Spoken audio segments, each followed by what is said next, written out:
ដីនៃខេត្តកំពង់ស្ពឺហើយអរគុណមែនទែនដល់វត្តមានអាដាមអភិបាលជំរាបសួរក្រមុំប្រំប្រៃជំរាបសួរក្រមុំប្រំប្រៃចាចាប្រត់ថ្លៃបើមានការអីដែរខេត្តនេះកំពុងស្ពឺមែនទេត្រង់ហើយបងចាចាមាសមេបងសួរត្រូវហើយ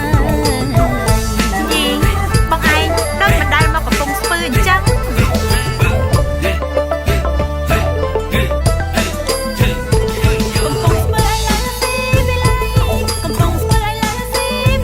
មិនហើយពិសេសកំពុងស្ពឺល្អផ្លែ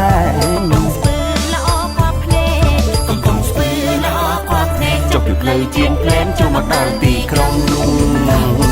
អូយផ្លូវយើងឥឡូវស្រួលណាស់បង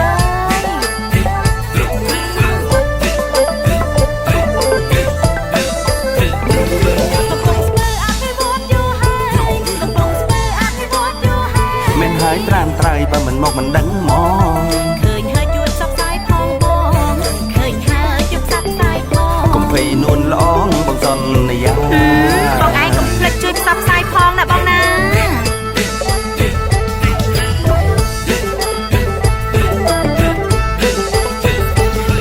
បងចង់សួរអីបន្ថែមចាំអូនជួយក្លែមឲ្យពីរួចពិសាពីក្រុមបងជានិស្សិតចុងស្តាចាស់ចាស់គ្រាន់តែមើលក៏ដឹង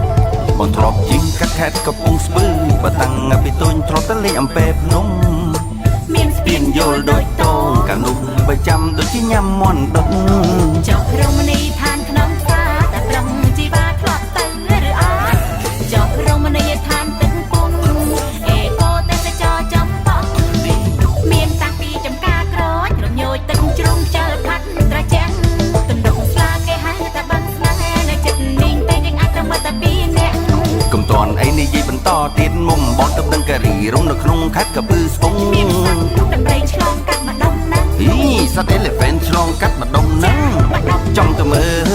ចង់ទៅឃើញកសិទេសចរមងរទីសែនជ័យចង់ទៅហៅជនជាតិសួយមកប៉ុណ្ណឹងឡានគ្នាអណាណៃបន្ទាប់ពីនោះយើងទៅងូតទឹកជួ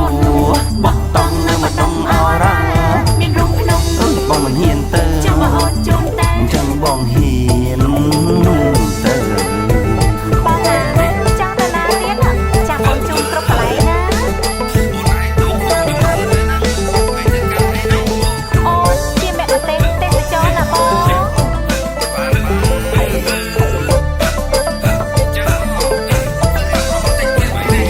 កំពុងស្ពឺសម័យថាបដីណាកំពុងស្ពឺសម័យថាបដីខេត្តស៊ីវិល័យដូចជាផ្កាក្រពុំបើកទ្វារទទួលស្វាគមន៍ណែ